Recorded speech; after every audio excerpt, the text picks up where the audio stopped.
महाकुंभ 2025 आज दिनांक 30 मौनी अमावस से एक दिन बाद 28 तारीख की शाम को जो श्रद्धालु संगम पर पहुंच गए उनको नहाकर वहां से चले जाना चाहिए था, परंतु अंधविश्वास की वजह से वो संगम घाट या तट पर ही बिछा के अपना पन्नी बोरा सो गए, लेट गए।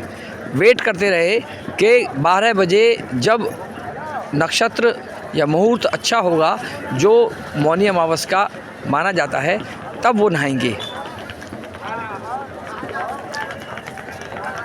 12 बजे के बाद जब मुहूर्त आया तो भीड़ का रेला तट की ओर बढ़ा।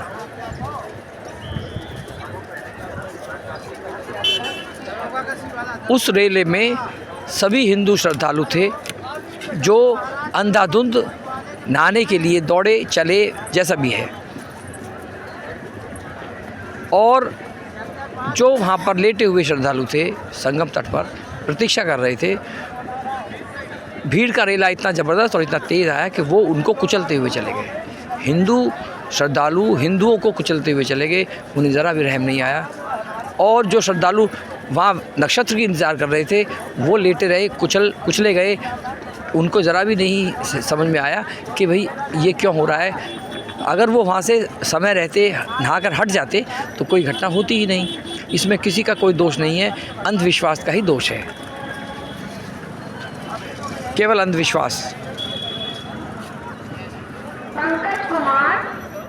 इतनी बड़ी श्रद्धा, इतनी बड़ी आस्था, इतनी बड़ी ऊर्जा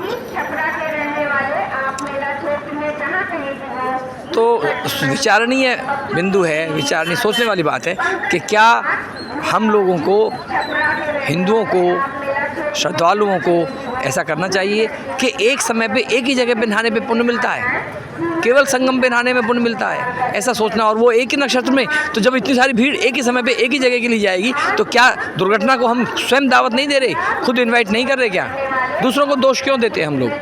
और अगर सच्चाई पूछी जाए, जो मुझे यहाँ पता लगी, संगम जहाँ पर गंगा और यमुना मिलती हैं वो बहुत गहरा है और वहाँ कभी कोई स्नान होता ही नहीं है। स्नान केवल जो अच्छे तैराक हैं वही कर सकते हैं। तो जब आपको मेन संगम के स्थान से हटकर ही स्नान करना है तो क्या दिमाग में पागलपन का कीड़ा है कि हमें संगम के नज़दीक ही नहाना है? आप 2-4 किलोमीटर आगे पीछे नहा सकते हैं। आप जहाँ से गंगा चली है, त्रिवेणी से, वहाँ से गढ़ होते हुए कानपुर, इलाहाबाद, कलकत्ता तक कहीं भी नहाएं। गंगा के प्रति श्रद्धा भाव दिखाना है, लेकिन असली श्रद्धा भाव तो गंगा के प्रति वह होगा कि हम गंगा को साफ रखने में सहयोग दें।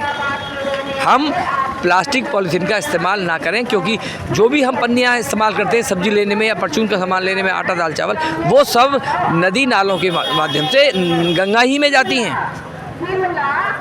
आप देख लीजिए, स्टडी कर लीजिए, गूगल से रिसर्च कर लीजिए, जो भी पन्नियाँ हम सब्जी जिसमें लाते हैं, 1 किलो आलू या टमाटर, वो पन्नी काली नदी के नाम, फिर काली नदी मिलेगी यमुना में, यमुना मिलेगी गंगा में। सारी गंगा की ट्रिब्यूटरीज हैं, ये सब गंगा की सहायक नदियाँ हैं, मेन नदी गंगा ही है। तो जिस भी शहर में जो भी पन्नी खरीदता है, हिंदू श्रद्धालु या कोई भी जाति का आदमी, वो पन्नी खरीदकर वो अंततोगत्ता वो गंगा में ही जाती है। तो 365 दिन में एक दिन का ढोंग, 2 दिन का ढोंग, ये ढोंग अच्छा नहीं है। अरे भाई, गंगा को साफ़ रखना है तो आप पन्नी मत इस्तेमाल कीजिए। आप उसमें ऐसा भी देखा है मैंने, जो देवी देवताओं की मूर्तियाँ शीशे में मड़ी हुई हैं वो डाल देते हैं सीधा, और वो श्रद्धालुओं के पैर में गड़ जाती हैं। तो भाई, अंधविश्वास की भी कोई सीमा है, हद है, पागलपन की भी कोई सीमा है, मूर्खता की भी कोई सीमा है। मूर्खानंद सरस्वती, मूर्खानंद सरस्वती मत बनो। अपने आसपास सफाई रखें, अच्छा काम करें, ईमानदारी से रहें, यही बहुत है। मेरी आपसे अपील, शुक्रिया, मेहरबानी। यदि मेरी बातें उचित लगें तो माने, अन्यथा अध्ययन करें, फिर दोबारा सोचें, मनन करें, लोगों से डिस्कस करें, पूछें, जैसा भी आप ठीक समझें। मेरा अपना विचार है जी। शुक्रिया, मेहरबानी, धन्यवाद, सत श्री अकाल जी।